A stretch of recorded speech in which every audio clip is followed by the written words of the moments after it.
국가 과학기술의 발전 방향을 설정하고 미래에 대비한 다양한 전략과 시나리오를 기획한다. 기술 혁신을 선도하는 R&D 기획평가 전문기관. 창조경제라는 거에 대해서 이해를 잘 못하는 국민들이 아직도 많거든요. 네, 창의적 인재가 잘 길러질 수 있는 교육 시스템을 혁신하고 1등 국가가 되기 위해서는 남이 가지 않은 길을 가는 선도자 역할, 우리가 흔히 그 퍼스트 무버라고 하는데요. 한국과학기술기획평가원 박영화 원장을 만나본다.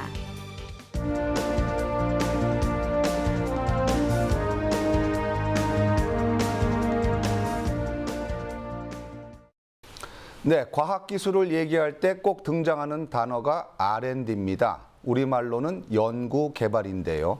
내년도 우리나라 R&D 예산이 17조 원쯤 된다고 합니다. 이렇게 큰 돈을 적재적소에 배분하고 집행하는 것을 총괄하는 기관입니다. 한국과학기술기획평가원의 박영화 원장님 모셨습니다.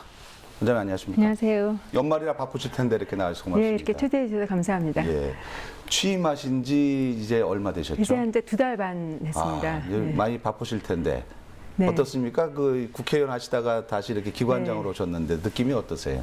예, 그 우선 제가 국회에 있을 때도 예. 우리나라 과학기술 정책의 어떤 조타수 역할을 하는 그러셨죠. 우리 그 한국과학기술기획평가원 네. 이제 키스텝이라고 하는데요.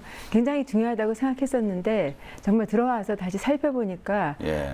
우리나라의 그 미래를 선도할 정말 중요한 기관의 기관장으로 왔기 때문에 예. 어떤 감사함과 함께 또 무거운 책임감을 느끼고 있습니다. 예. 특히 요새 창조 경제를 많이 말하고 있는데요. 그 창조 경제 핵심이 바로 과학기술이고 그 과학기술 분야에 있어서 우리가 어떻게 과학기술 분야를 이제 끌고 갈지를 하는 그 계획을 하고 네. 그 다음에 그를 위해서 제일 중요한 게 사람을 양성하는 거잖아요. 그렇습니다. 그래서 그 창의적 인재를 어떻게 양성할지 그리고 또 돈을 써가지고 연구개발해야 되니까 어떤 방향으로 투자하고 또 그것이 잘 쓰여졌는지 평가하는 정말 이 과학기술 분야의 그 알파 오메가를 네. 가지고 있는 그 평가원의 중요성을 다시 한번 절감하고 우리 이 분야에 대해서 사명감을 가지고 열심히 하고 있는 우리 키스텝의 예. 구성원들과 함께 더욱더 잘해봐야지 이렇게 생각하고 있습니다. 네. 국회에 계실 때도 이 교육과학기술 분야에서 계속 활동을 하셨잖아요. 예. 아주 열심히 하신 것으로 네네. 이렇게 알고 계신데 어떻습니까? 국회에서 일하실 때하고 또 기관장 오시면서 느낌이랄까 차이랄까 이런 게 어떤 게 있을까요? 일단은 그래도 다행히 제가 지난 18대 국회에서 네. 교육과기술위원으로 계속 활동했습니다. 그러셨죠. 그 과정에서 이제 과학기술 분야의 정책이 어떻게 입안이 되고 또 그를 위해서 필요한 입법 과정과 그 다음에 예산이 어떻게 쓰여지고 기획되는지 그런 것들을 살펴볼 기회를 가졌기 때문에 키스텝의 기관장으로서는 굉장히 그 경험을 살릴 수 있어서 다행스럽다고 생각하고 있습니다. 네. 그리고 이제 국회에서는 사실 이렇게 저희 국회에 많은 국회의원이 계시지만 또 하나의 헌법기관으로서 한 분 한 분의 국회의원은 사실 그렇게 많은 보좌진을 가지고 있지 못합니다. 한 10명 이내에 그 보좌진과 함께 일을 하고 있는데 또 키스텝은 사실 200~300명의 인원을 가지고 보다 책임감 있게 또 어떤 결과로서 실질적으로 많이 보여줘야 되는 부분이 있기 때문에 더욱더 중요하다고 생각하고 있습니다. 네. 키스텝이라 그러더라고요. 네네. 한국과학기술 예, 예. 기획평가원. 네. 사실 기관명에 어떤 일을 하는 곳인지가 다 녹아 있는 거나 마찬가지인데 예, 맞습니다. 예. 이 17조나 되는 큰 예산 정말 소중한 예산인데 잘 써야 되지 예. 않겠습니까? 네. 키스텝 어떤 일을 하는 곳인지 이번 기회에 좀 소개해 주시죠. 그 말 그대로 이제 과학기술 연구개발 분야를 하기 위해서는 미래에 어떤 투자를 해야 되는지 네. 어떤 기술이 필요한지를 이제 기획하고 또 큰 그림에서 과학기술의 밑그림인 네. 그 과학기술 기본계획 등도 저희가 정부와 함께 이제 기획하고 만들어내는 역할을 했습니다. 예. 그리고 이제 예산을 어떻게 쓰여야 될지를 이제 기획하기 위해서 이제 어떤 네. 투자를 하면 그 투자가 제대로 됐는지를 이제 평가하기 전에 이제 상당히 사업 분야가 많지 않습니까? 예. 뭐 예를 들어서 뭐 기초과학 분야도 있는 거고 또 원자력도 있고 우리가 또 이제 앞으로 달에도 우리가 로켓을 보낼 텐데 네, 여기도 있습니다. 예. 나로 그림도 네, 있고요. 그렇습니다. 이 나로를 이어서 우리가 달까지 또 가고 그렇죠. 또 이제 좀 더 시간이 지나면 우리가 다른 그 예, 이 우주 화성이랄까. 강국처럼 뭐 화성 또 그 너머까지 가기 위해서 여러 가지 분야가 있는데 각 분야를 어떻게 예산 배분을 적절히 조정해서 가장 효과적인 투자를 할 것인지를 네. 이제 저희가 좀 이렇게 기획하는 역할도 하고 예. 또 그 연구개발 사업을 집행하는 기관은 이제 정부 부처별로 몇 개 있습니다만 그 사업이 이루어진 다음에 제대로 했는지 평가를 하고 그 평가에 기초해서 또 어떤 사업은 예산을 늘려주고 어떤 사업은 줄이는 그런 역할도 합니다. 내년 예산이 이제 17조라 그랬는데 그럼 올해보다는 좀 증액이 된 건가요? 예, 항상 저희는 이제 지난 우리가 과학기술에 대한 투자가 이제 한 길게는 한 40년 전부터 이제 시작됐고 지난 20년 동안에 상당히 정말 다른 우리 국가 예산 규모보다도 더 많은 증가했습니다. 그래서 내년도에도 이제 17조가 넘는 예산을 저희가 연구개발 분야에 국가적으로 투자하고 또 그 외에 대기업 등 여러 기업연구소, 민간에서 또 그보다 더 많은 30조 이상의 예산을 투자할 예정입니다. 그럼 원장님 어떻습니까? 이제 국가 R&D 예산이 약 17조라 그러는데 이게 선진국과 비교해서는 어떻습니까? GDP 대비해서는 우리가 그래도 좀 높은 층에 있는 건가요? 그러니까 저희가 사실 그 GDP 대비 그 비율로는 세계 2위입니다. 우리가요? 예. 그러니까 1, 2가 이스라엘이에요. 그리고 이제 전체 예산 규모로 따졌을 때는 우리가 세계 6위가 됩니다. 그래서 상당히 많은 예산 투자를 했고, 그래서 이제 요즘에는 그래서 그 결과 지금의 대한민국을 만들었다고 또 과학기술자들 또 산업 현장에 계신 분들은 또 자부심을 가지고 있다고 생각합니다. 그동안은 이제 따라갈 모델이 있었기 때문에 어떻게 보면 쉬운 길이었다고 할 수가 있는데 우리가 이제는 세계 6위권 또는 이제 그걸 넘어서 정말 그 1등 국가가 되기 위해서는 이제 남이 가지 않은 길을 가는 이 선도자 역할, 우리가 흔히 그 퍼스트 무버라고 하는데요. 그 역할을 해야 되고 이제 과학기술 분야에 있어서도 결국은 이게 추종형이 아니라 앞서 나가는 그 창의적인 연구를 어떻게 또 남이 가지 않은 길을 어떻게 개척할 것인가, 그것이 우리가 지금 요즘에 과학기술 연구개발 분야에서의 화두라고 할 수가 있겠습니다. 지금 말씀 들어보면은 한정된 예산을 그야말로 어떻게 잘 쓰느냐 이런 것을 잘 관리하시는 곳인데 연구하시는 분들의 시어머니 역할도 이렇게 하셔야 될 것 같아요. 좀 시어머니라기보다는 이제 그 지원자 역할을 한다고 지원자 역할도 하시면서 또 평가를 또 철저히 하셔야 될 거 아닙니까? 그러니까 그게 선택과 집중을 해야 되는데 그럼 내년 예산에서 우리가 조금 이렇게 중점적으로 봐야 될 많이 이렇게 좀 늘어난 부분이 있다면 어떤 게 있을까요?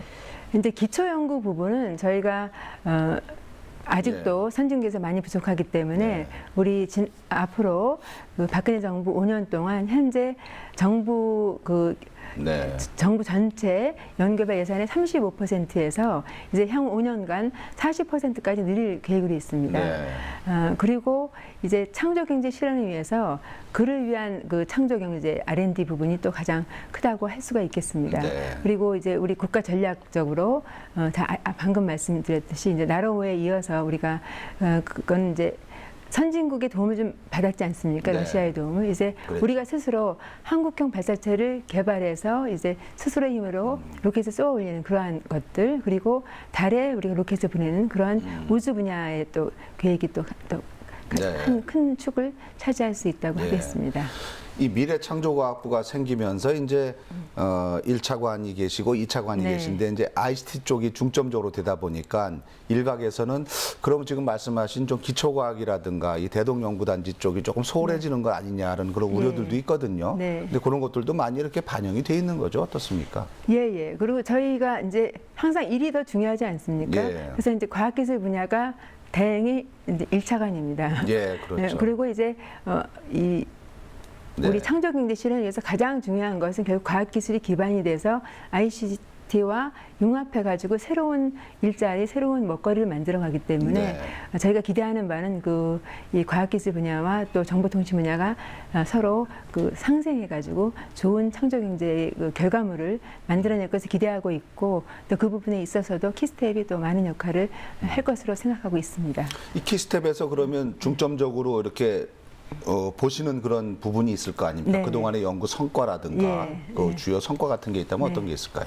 그동안 이제 키스텝이 사실 역사를 말씀을 드리면 네. 이제 키스텝이라고 하는 이름으로 독립적으로 생긴 것은 이제 내년 2월이 되면 딱 15년이 됩니다. 15년이요. 예. 그렇게 오래되진 않았네요. 근데 그 전에도 예. 이제 정부가 이제 우리가 과학기술 입국하에서 예. 많은 연구개발 투자를 이제 했지요. 근데 이제 키스텝이라는 이름으로 독립적으로 기획과 예, 평가를 예. 하는 그 전문기관이 생긴 것은 이제 10원이 됐다는 말씀이고요. 이제 키스텝이 그동안 여러 가지 일을 했지만 가장 큰 것은 우리가 계획을 잘 잡아야 되잖아요. 그렇죠. 그러니까 우리 정부가 잘한 게 과학기술 분야에 있어서 경제개발 기본 계획이 있었듯이 과학기술 기본 계획을 가지고 큰 그림을 그려갔습니다. 이렇게 그럼 외국과의 그 국제 협력도 많이 강화하실 것 같은데요. 네. 선진국에서 또 배울 것들도 예. 있고 또 우리가 거쳐왔던 또 우리보다 네. 못한 나라들에게 또 가리키면서 배울 수도 있고요. 네. 국제 협력은 어떻게 이루어지고 있습니까? 저희가 정부 차원에서 이루어지는 것도 많은 것이 있고 예. 저희 이제 키스텝은 이제 과학기술 정책을 전문을 하는 기관으로서 여러 나라의 그 과학기술 정책기관과 또 협조를 했었고 네. 그 중에서 이제 저희가 참 보람 있게 느꼈던 일이 최근에 이제 두 가지가 있습니다. 그 하나는 사실 개발도상국이 한국이 모델이 되고 있다는 거 잘 아시지 않습니까? 그렇죠. 예. 왜냐하면 그 2차 세계대전 이후에 그 신생 독립국으로서 최초로 개발을 받았던 나라에서 개발을 네. 주는 나라로 되지 않았습니까? 그런 면에서 정말 아프리카나 또는 이제 여러 가지가 인프라가 부족한 이제 아시아 이런 여러 네. 좀 개발도상국 나라 입장에서 봤을 때는 이미 오래전부터 발전된 뭐 유럽이나 미국이나 이런 나라를 보기보다는 아무것도 없었던 한국의 모델이 굉장히 그 좋은 느낌을 모델이죠. 주고 뭔가 예. 우리도 할 수 있다는 것이지 희망을 주는 않겠습니까? 거죠. 그래서 저희가 그 말레이시아에 있는 이제 과학기술 혁신센터랑 협력해가지고 지난 5년 동안 이 과학기술 관련 일을 하는 개발도상국의 그 정책 결정자를 초청해서 우리가 어떻게 과학기술을 발전시켰는지 그리고 앞으로 그 나라에 맞게 과학기술을 이렇게 발전시키려면 어떻게 해야 되는지 네, 네. 그러한 이 정책 교육을 했었습니다. 그래서 이제 향후 또 5년도 지속적으로 하려고 하고 있고 매년 10대 미래 유망 기술을 발표하는 키스텝. 그렇다면 10대 미래 유망 기술은 어떻게 정해지는 것일까? 첫 번째로 키스텝은 웹 검색 분석을 통해 선제적 대응이 필요한 주요 트렌드를 발굴하고 미래 한국 사회에 대한 파급 효과까지 고려해 핵심 트렌드를 선정한다. 그리고 이 트렌드를 분석해 향후 10년 동안 기술 개발을 통해 상용화 가능성이 높은 기술을 후보군으로 선정한다. 이후 마지막으로 각 후보의 경제 사회적 파급 효과를 고려해 미래 유망 기술로 선정하는 것이다. 그렇다면 2013년 10대 미래 유망 기술은 무엇일까? 올해 키스텝이 발표한 10대 미래 유망 기술은 신경줄기 세포 치료 기술, 나노바이오 의료 센서, 대화형 자연어 처리 기술, 생체 신호 인터페이스, 초고속 유전체 해독 기술, 무인 자율주행 자동차, 분자 영상 질병 진단 기술, 라이프케어 서비스 로봇, 근력 지원 로봇 수트, 실감형 스마트워크다. 이 중 신경줄기 세포 치료 기술은 환자의 피부에서 성체줄기 세포를 채취해 배양한 후 신경줄기 세포를 손상된 뇌에 이식시켜 치료하는 기술이다. 고령화 사회에 급증할 것으로 예상되는 알츠하이머, 파킨슨병 등 현재 치료법이 없는 질병에 대해 근본적 치료가 기대된다. 근력 지원 로봇 수트도 눈길을 끈다.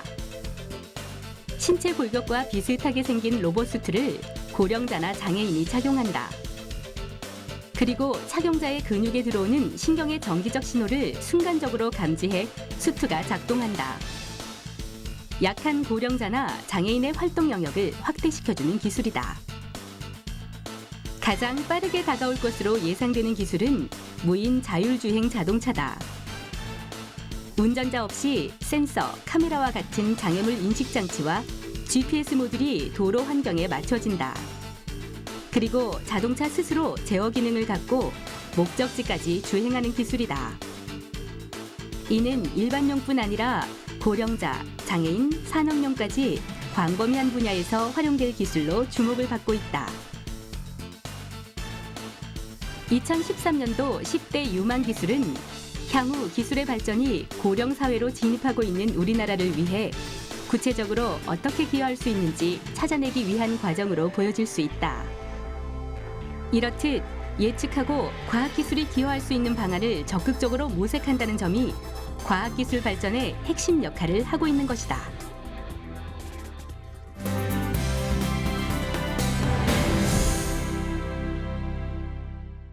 우리 이제 17조 예산으로 다시 얘기가 돌아가서요. 예. 저는 굉장히 이게 귀하다고 보거든요. 예, 예. 얼마나 큰 돈입니까? 또 이것을 어떻게 쓰느냐에 따라서 우리나라의 미래의 초석이 다져지느냐 안 다져지느냐 하는 그런 중요한 네. 예산이거든요. 네. 근데 이게 이제 잘 쓰여야 되는데 네. 이 R&D 예산이 잘 쓰이게 하기 위해서는 어떤 방향이 있어야 될까요? 효율적으로 쓰기 위한 어떤 방향. 이제 저희가 이제 잘 쓰기 위해서는 기획을 잘해야 되지 않습니까? 그러기 위해서 아까 말씀드린 대로 어떤 과학기술 기본 계획을 잘 세우고 그리고 미래 기술을 예측하고 또 미래 사회에 어떤 이슈가 중요할 것인가. 예를 들어서 지금 우리 고령화 사회에서는 이 스마트 에이징이라는 네. 그런 분야, 또 헬스케어도 중요하고 예를 들어서 지금 뭐 에너지 문제, 식량, 기후변화 이런 중요한 아젠다에 맞춰서 우리가 어떤 분야 연구를 할지를 기획하는 게 기획을 그렇죠. 잘하는 게 잘 중요하고 그다음에 모든 것을 잘할 수 없으니까 우리의 어떤 인적 인프라나 또는 어떤 국가적 자원화에서 어떤 부분을 선택과 집중해서 또 할지를 잘 이제 맞춰서 우리가 투자하고 그다음에 아까 말씀드린 대로 그런 것들이 잘 이제 집행이 된 다음에 잘 했는지 평가하고 그 평가가 선순환되는 구조를 만드는 게 중요하고요.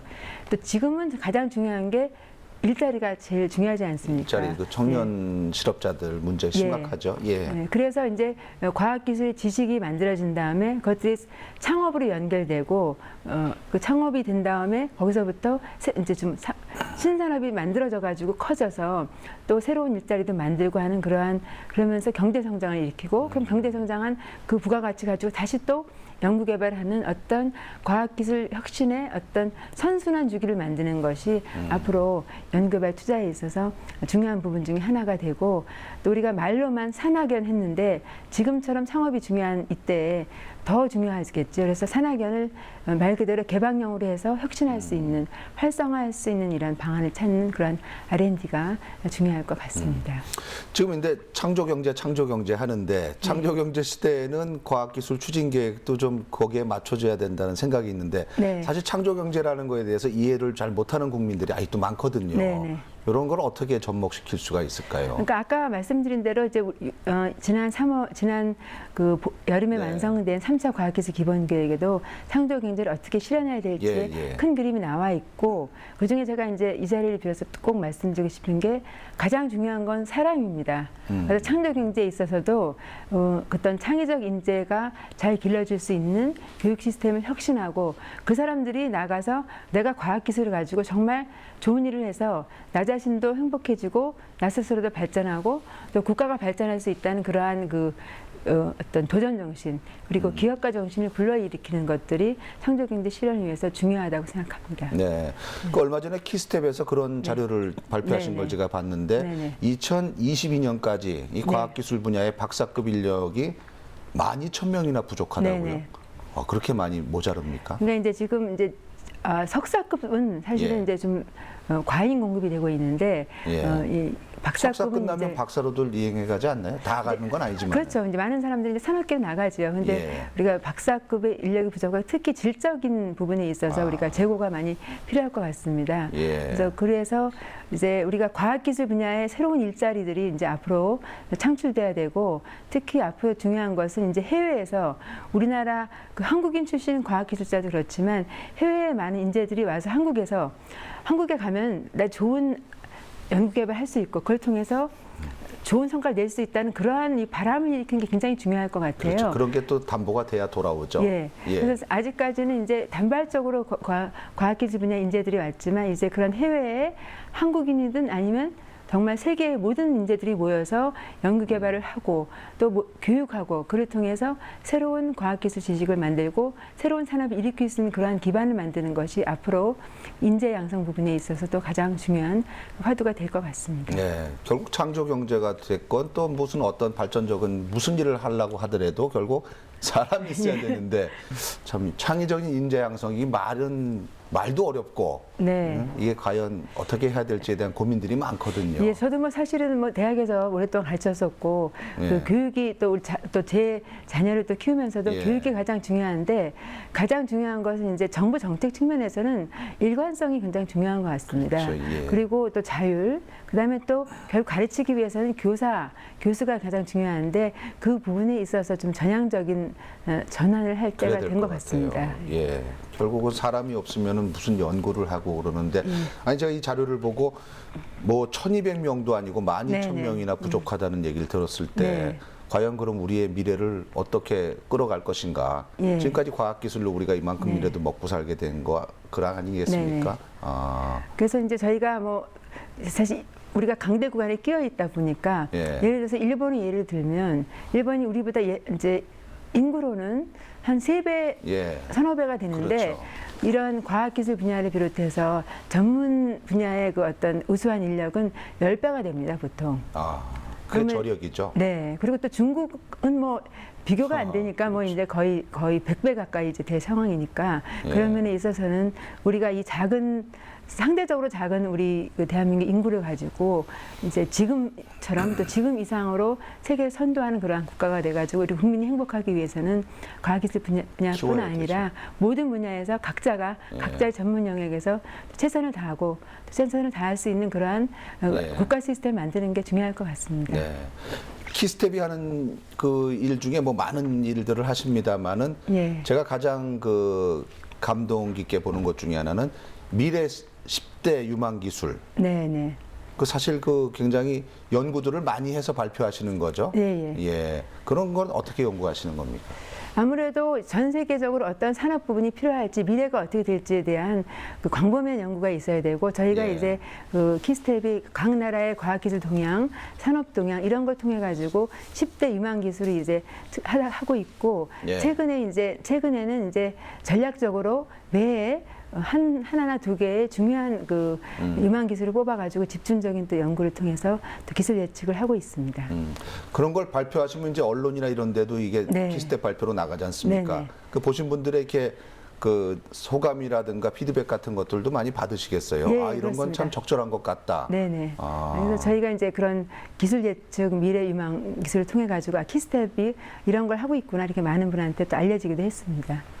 며칠 있으면 이제 새해가 네. 시작되거든요. 내년 계획, 앞으로의 계획 말씀해 주십시오. 예, 참 요즘에 국민들이 많이 힘들어해요. 예. 그 일자리도 없고 또 어르신들은 또 일찍 조기 예. 퇴직하셔가지고 또 하실 일도 없고 참 힘든데 그를 위해서 그동안 지난 한 10여 년 동안 우리나라 경제 성장이 정체돼 있습니다. 그래서 이러한 돌파구를 만들어서 2만 불 시대를 넘어서 3만 불, 4만 불 시대로 가기 위해서는 가장 중요한 게 결국 과학기술입니다. 예. 그래서 과학기술이 중심이 돼서 또 새로운 연구 개발하고 또 양질의 일자리를 만드는 데 있어서 이러한 과학기술 정책을 총괄하는 그 브레인으로서 예. 정말 명실상부한 역할을 할 수 있도록 하는데 저희 기관에 목표가 있다고 할 수가 있겠습니다. 네. 그리고 또 우리가 국민의 세금을 가지고 하는 어떤 공공기관으로서 어떤 그 국민의 기대에 부응하는 그런 예. 성과를 낼 수 있도록 우리 구성원 모두와 함께 또 서로 행복한 가운데 또 각자의 장점을 살려서 각자의 역할을 극대화해서 네. 어떤 그 과학기술 전문기관으로서 다시 한번 도약할 수 있도록 함께하고자 합니다. 예. 아무쪼록 세우신 계획이 잘 실천될 수 있도록 기대하겠습니다. 오늘 바쁘신데 감사합니다. 예, 감사합니다.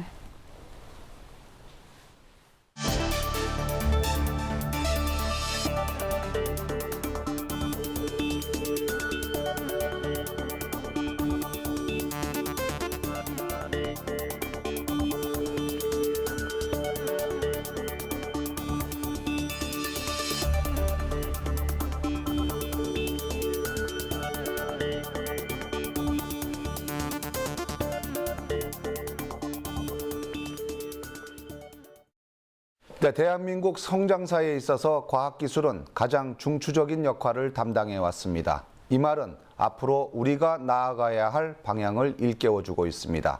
과학기술에 대한 관심과 사랑, 우리 미래에 대한 투자입니다. 인물 포커스 여기서 마치겠습니다. 시청자 여러분 새해 복 많이 받으십시오.